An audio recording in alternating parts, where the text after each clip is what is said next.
చదివేస్తే ఉన్నమతి పోకూడదు.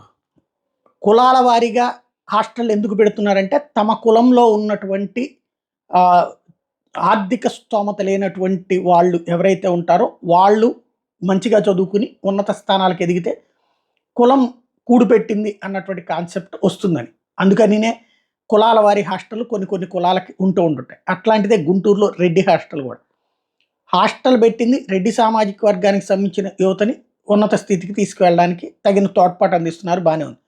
కానీ తాజాగా జరిగిన మీటింగ్లో వైఎస్ రాజశేఖర రెడ్డిని వ్యతిరేకించే వాళ్ళని వెళ్ళిపోవచ్చు మీరు హాస్టల్ నుంచి, మీ కాగితాలు మీరు తీసుకుని వెళ్ళిపోవచ్చు, మీకు ఇక్కడ ప్రవేశం లేదు అని ఇచ్చినటువంటి స్టేట్మెంట్ సంచలనం.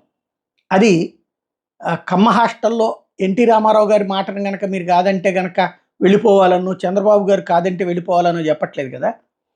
రెడ్డి హాస్టల్, రెడ్డి అంటే రాజశేఖర రెడ్డి అందరి రెడ్లకి నాయకుడు అవ్వడు కదా. ఇప్పుడు రఘువీరారెడ్డి ఇట్లాగా వాళ్ళకి రాజశేఖర రెడ్డి హీరో అయితే అదే సమయంలో జగన్మోహన్ రెడ్డి నచ్చడు, లేదా ఇంకొక రెడ్డి నచ్చడు. ఇక్కడ ఈ హాస్టల్లో ఉండాలంటే ఈ రెడ్డి గారిని మీరు అభిమానించి తీరాలి, లేదా ప్రతి రెడ్డిని అభిమానించి తీరాలి అనేటటువంటి విధానం పెట్టడం ఏంటి అన్నట్టుంది ఇప్పుడు ప్రశ్న.